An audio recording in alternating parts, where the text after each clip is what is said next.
Well, it's about bloody time, isn't it? Finally, the real deal is back. Nearly a few weeks away. June 17th, the Premier League returns.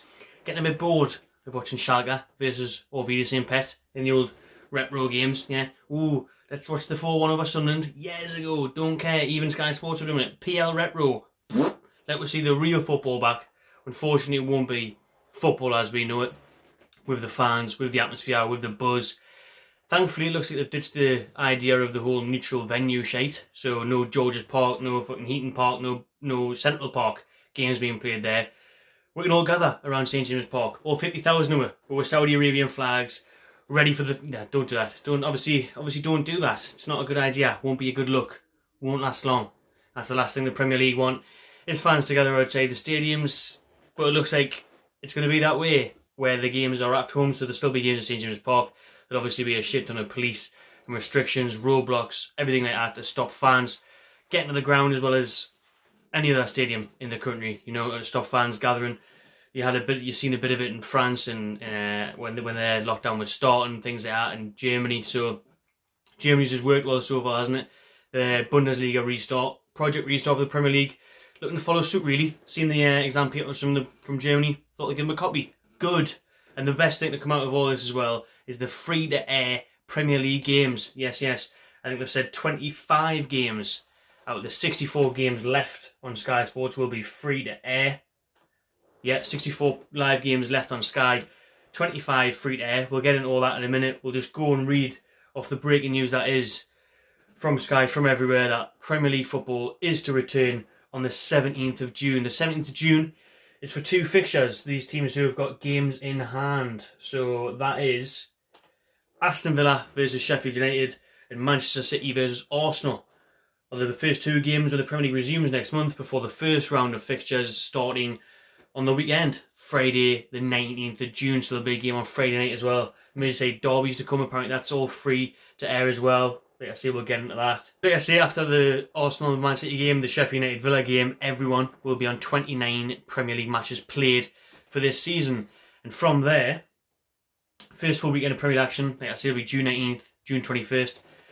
This season's remaining matches are set to be played on any 7 days in a week, with fans set to enjoy up to 4 live matches on a Saturday and Sunday. Tell you what, now it's going to get good. Now, life, finally some good news from the past 3-4 months. Premier League's back. Like I say, it's not the same without the fans. Hopefully the competitive edge is still there for the players. It'll be great just to see our favourite players back on the screen, our matches back on the screen, be able to cover games again for us, the channel previews, reviews, all that sort of thing. And just football in general, man. Like, it was good when the Bundesliga came back the other weekend, but it's not the same. You don't care about it as much. I don't look at Bundesliga results. There's a Premier League game on a Tuesday night, or a Monday night, or a Sunday afternoon. I'm watching it, or I'm looking for the results, whether it be Norwich v Bournemouth or Arsenal Man United. You know, I'm watching it, so it's going to be class to see those games back on our screens. And we can enjoy this whole festival of football that's been talked about for a while now. You know, you had leaks on Facebook the other day that there could be games kicking off at 12, 2, 4, 6 p.m. Even during the week, there could be one at 5 p.m, 7 p.m. I mean, glorious. As we've seen the day contact training was allowed to resume for Premier League matches. So obviously, as a Newcastle fan, we saw those back in action. The lads back on the turf today, getting stuck into each other. Good to see, and they've got 3 weeks to get back. Brucey said for us Newcastle fans anyway, and the players are looking fit, looking physically well. So 3 weeks, it's enough time to get a competitive edge back, you'd hope. Obviously, the risk here is for the coronavirus. I mean, you look at 12 positive tests across the first 3 rounds of coronavirus testing at Premier League clubs. 4 positive tests were announced on Wednesday evening. So, good numbers really, to be honest with you, overall. If you look at how many hundreds of players have been tested there, nearly 1,000 tests being done, and only, 12 to 4 positive, really. So that's a good sign.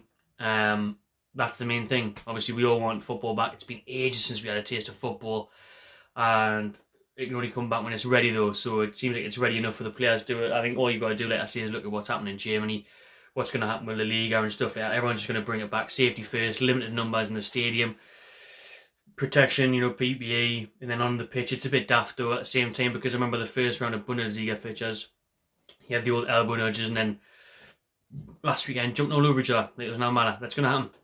It's going to happen. You've seen it in normal life now anyway. I mean, Boris just came out tonight and said that you can go out with 6 people and blah, blah, blah now. And I mean, if you go for a drive anyway, you go for a walk anyway. I mean, I went to the park to play basketball. It was like a bank holiday the other week. Just a regular bank holiday. Families everywhere. People everywhere. Drinks everywhere. Barbecues everywhere. Groups of people everywhere. No 2 meters. No social distance.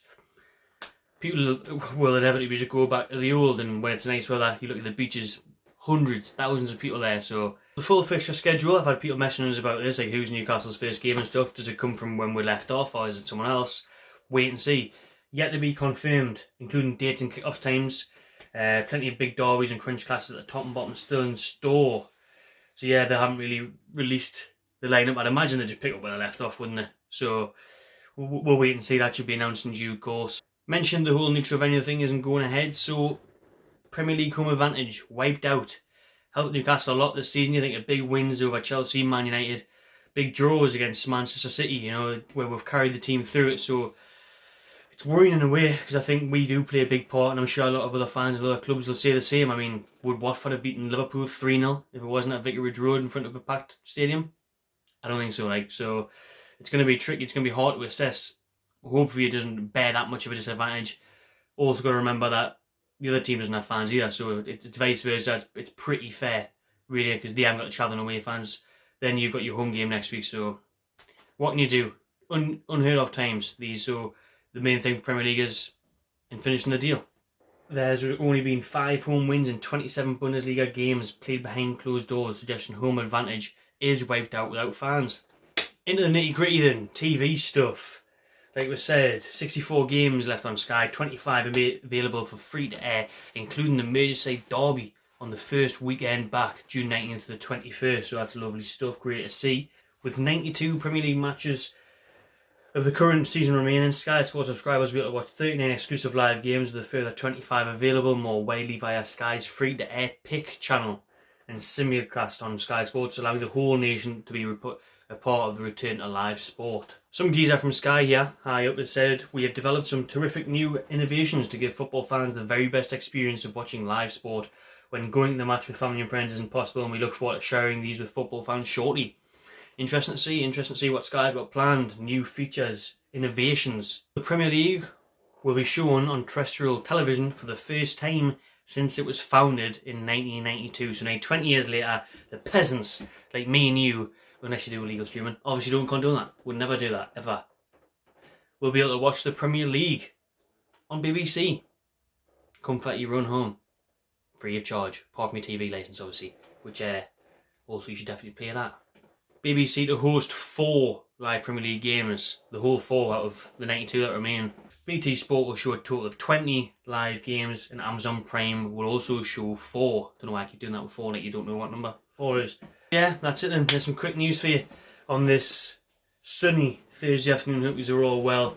But let's drop your comments below. Is it right that the Premier League have brought football back? They were always going to, for money. Let's face it, they're never going to null and void it. Not a chance. I said that ages ago. I actually predicted this. If you go back to my video from when the Corona was first breaking, I said this exactly what would happen. It would be played out across June and July. So Mystic Renty knows the score. Hopefully more good news will follow, and it won't be long before the fans are allowed back in the stadium. Probably will though. Absolutely ages. Never mind. Just watching, subscribe to my channel TV, and enjoy yourself.